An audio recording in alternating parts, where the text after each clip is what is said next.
Hello everybody. This is my second video where I would like to share with you the way I prepare the card for printing from my drawings. Like say from something like this, which is drawing, to the card like this. Or from something like this, which is another drawing, to the card. Again, like this. So if you remember, last time I drew this little cat, and today I'm planning to take a good picture of it, load it on my computer, and then work on it in Photoshop. So if you would like to know what I'm doing in Photoshop and how I'm preparing the picture for the future greeting card, please stay with me and hope you will enjoy the video. Thank you. Okay, here we are. I open the picture and the first thing I'm going to do is to remove this log and make it a level from the background. The next step is going to be to use the crop tool, which I set the ratio 15 by 15 because my card will be square. So just adjust it, that no like bad edging, I can see approximately this way. So, and then just when I'm happy, just click this tick button at the top. So it's nice and square now. The next step is going to be to adjust the brightness. You can do it through the adjustments. So I'm going to do it through the levels and just drag this middle point here a little bit, just like you can play around with these adjustments. You can also go through the brightness or contrast. I'm gonna add a little bit of contrast, so that is just about right for me. The next thing, which is very good and I love it, it's called spot healing brush. And so it's very convenient tool to use if you've got some kind of spots you need to remove, which I have got where I use the rubber. So, and it's literally you just drag over it with a right size brush and it's clear up all the spots which you don't need. So it's just about right, a little bit here, and I would say I'm happy with it. So, and the next thing I'm going to be doing is using a color replacement brush, which will be here in the brushes, which is another great tool.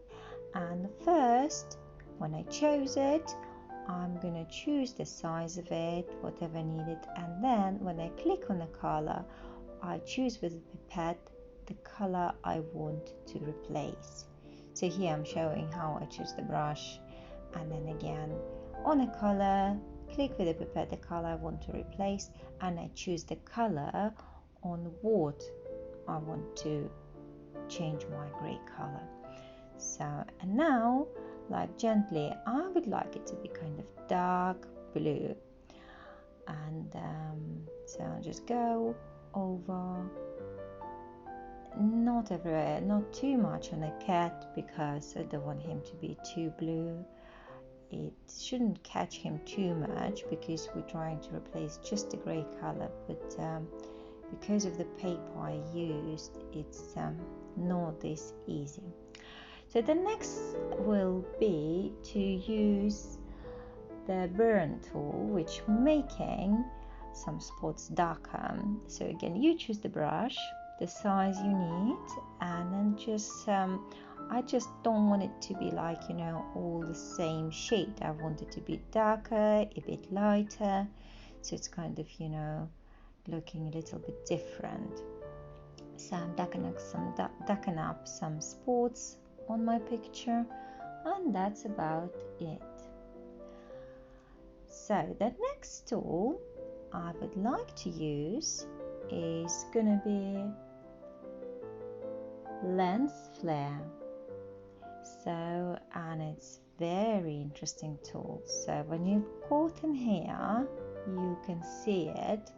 So you can move it around. It's at the moment it's kind of reddish, but if I'll choose this option and make it a bit bigger, it's going to be more white, like I'd say like a moonlight more, because the previous was more like a sunlight. So again, you play around with the options here and choose the right one for you, then press OK and it will appear on your picture. How lovely it is. The next step will be to make a layer, so which I press the plus icon and then I go to the brush. So here I'm going to be using the brush to create, the dots, which will be representing stars. There's lots of brushes, so you can play around. So when you've done a mistake like I've done now, you just can go back here, because I didn't choose the color, so I obviously need a light color.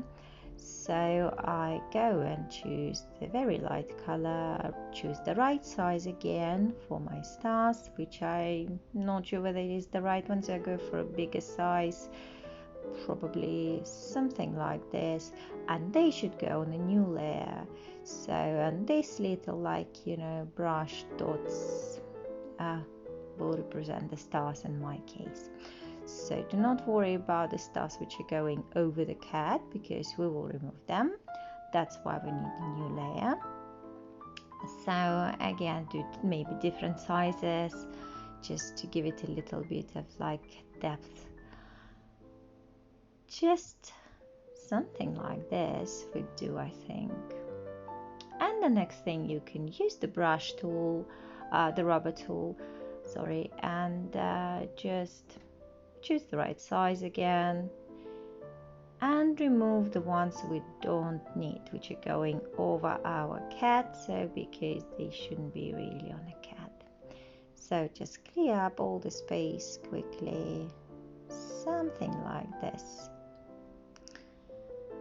Okay, so nice and clean now.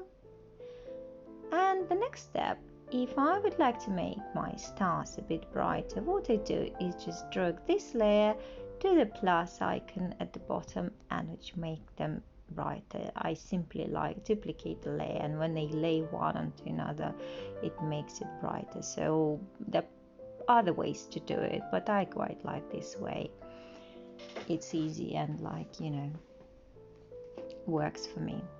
So the next thing I'm going to be doing is just to do the writing. So when I use the text tool, and then I'm going to be putting the size, because I know that my picture is quite big, so I just go about 150 size for the letters, and then I just gonna type in the text I wanted to be here. So I thought that the text "May all your dreams come true" would be quite a good idea. So that's it, and then that's very nice. So first I'm going to be choosing the font. First, let's make it a little bit bigger, and now choose the font. So go to the text tool again, and there's a variety of fonts here, you can go through them, choose the one you like.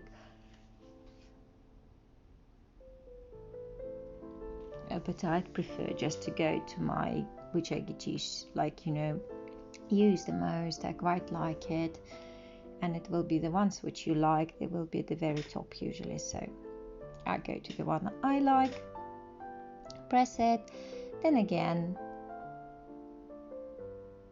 So here, this is a very good tool which can make your text follow the certain path. So what I was thinking, so if it would be kind of wavy, it's going to be a great idea to have it this way, because these are dreams, these are dreaming cat. So and I just again adjust it to the more, appropriate size, and maybe turn it a little bit as well. So if you'd go to the, when you've done the size, and if you'd go to the side, there will be like a curved, pointer, so which you drag it, it will start turning your writing. So I'd say maybe something like this. That would do the job. Then click the tick button so it looks nice and lovely.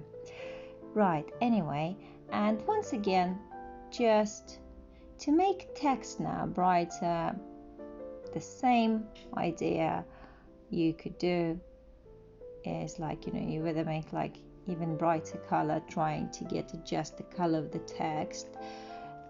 What I'm gonna do now, and press OK. Now it probably would be going for the more kind of creamy color, and then press OK. But also, if it's not bright enough and I don't want to add any effects to it, I simply gonna make a copy of this layer, which will go one on the top of another, and it will make the writing actually more brighter and clearer. So as I said, it works for me perfectly. So it's kind of ready now for me. So there are a couple more things we need to do. So we just save the picture just to make sure we're not going to lose it. And the next thing to do, it's very important. We're going to be putting it in our, template for the card. And but before this, we'll have to go to the mode and change it from RGB to SMYK. Because of the printing, the colors will change a little bit, but you can adjust them again through adjustments, levels, or brightness, whatever you prefer to use. For this kind of reason, I always like levels. So save it, and the next thing you do, you can save again. The next thing you do is just to pull this window a little bit on the side, that you can see your template for your card, and we're just dragging it from one document to another and resizing it to the right size. You're going to get it to the right size. So you have to look at these blue lines or whatever lines you're going to have on your template to fit it in properly. So it should be not going over certain areas and the other way around, covering certain areas. So usually these templates you will be able to find on the websites and download it from the companies who's going to be doing printing of your cards. And so after this, just do the adjustments on your card, at the back of your card, what it's going to be what code it's going to be, what series it's going to be. So it's the back of the card I prepared earlier, so and my logo and everything. So it's obviously it's up to you, what would you want to put at the back of your card. So but so far so good, it's all ready. And I hope it was a little bit helpful. Now I'm just saving it to PDF format. It's usually what you need to do to send it for printing. Just make sure when you're saving it to PDF, make sure you don't forget to choose the PDF format at the bottom menu, which I'm going to be doing now in a second, and you will see it. And then just right here, so go into PDF and then save, and then it will take you through the steps, the Photoshop itself. So that's it. I hope you enjoyed the video. Maybe it was a little bit helpful. So, and fairly soon I will be able to show you the card we created literally from the beginning till the end. Well, thank you very much for watching and have a lovely day. Thank you. Bye.